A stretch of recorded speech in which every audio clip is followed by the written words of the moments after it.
The mountain road stretched endlessly, dark and unyielding under the pale glow of the moon.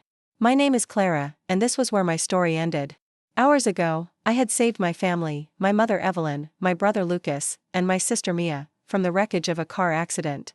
I pulled them from the smoking remains, ignoring the sharp, stabbing pain in my chest and the numbness creeping up my legs.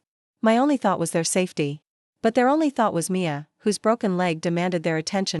"You'll be fine, Clara," Evelyn had said, her tone dismissive as she glanced at me with barely disguised impatience.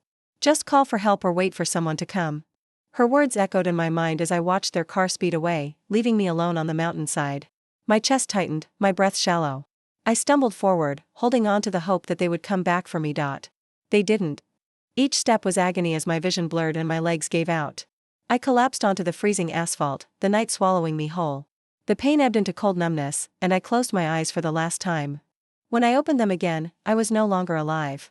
I floated above my lifeless body, staring at the pale, fragile shell I had left behind.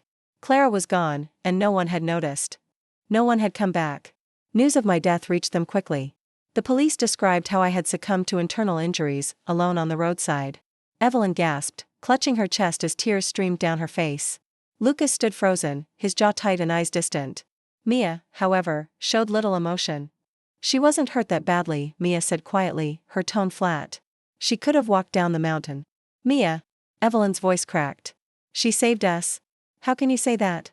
Mia shrugged, crossing her arms. "She didn't tell us she was dying. What were we supposed to do? Read her mind?" Lucas slammed his fist onto the table, his face twisted with anger. "Stop it, Mia. Just stop." But her words lingered in the air, cold and haunting. "It's not my fault." 3 days later, the world learned about my involvement in a groundbreaking experiment. As a volunteer for a memory extraction project, I had agreed to preserve my memories after death. My sudden demise made me the first subject of the study, and millions tuned in to watch the live broadcast of my life. My family sat together in the hospital room, their tension palpable as the screen flickered to life. The first memory appeared, a family picnic from when I was 7. I struggled to pitch a tent while my father, Daniel, encouraged me. Lucas and Mia played nearby, ignoring Evelyn's calls to help. The memory lingered on my young face, filled with determination and a longing to be seen. "She always tried so hard," Evelyn whispered, her voice trembling. "Why didn't I notice?" The memories darkened as they shifted to my teenage years. The audience saw Lucas mock me for my scars, Evelyn brush off my achievements, and Mia manipulate every situation to keep the focus on herself. Then came the memory of the car accident. The screen showed me pulling my family from the wreckage, my face pale and strained. It captured Lucas shoving me aside, Evelyn rushing to Mia, and the car leaving without me. My body crumpled on the roadside as my breathing grew labored. Evelyn covered her face, sobbing uncontrollably.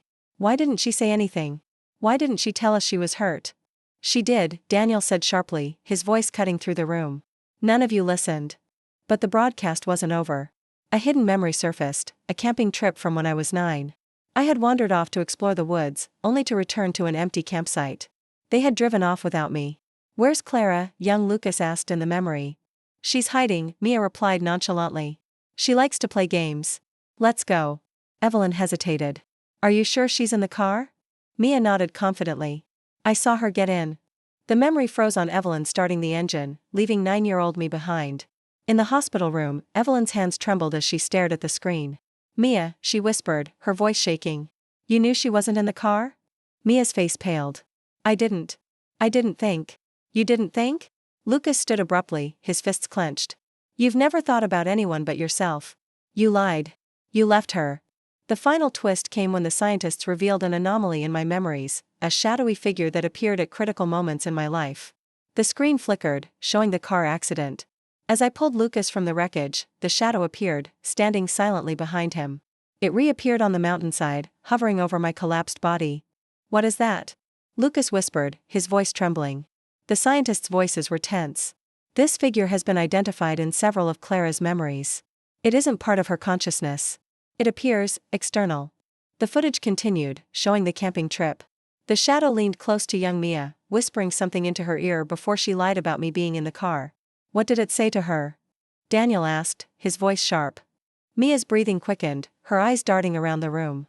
"I don't remember," she screamed. "I don't know. But I did." Floating above them, I remembered the shadow's words, clear as day, "It's time for the truth." Reports of the shadow began surfacing worldwide. People claimed to see it near my family, lingering in their periphery.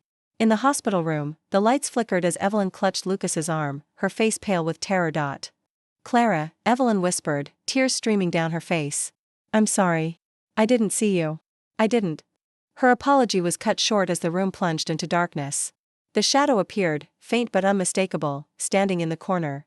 Its presence was suffocating, its form shifting as it stepped closer. What does it want? Mia shrieked, backing into the wall. What does it want from us? The shadow became a constant presence in their lives. Evelyn descended into madness, haunted by its silent watch. Lucas left, guilt consuming him, while Mia vanished without a trace. Some say the shadow took her. Daniel, however, found solace in the truth. He carried my ashes to the mountains, lighting a lantern in my memory. Clara, he whispered, his voice breaking. May your next life be free of pain. Free of us.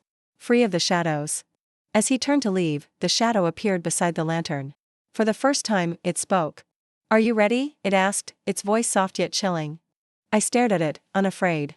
After everything, I was ready. I nodded, and together, we disappeared into the light. Thanks for watching. Please like and subscribe to my YouTube channel.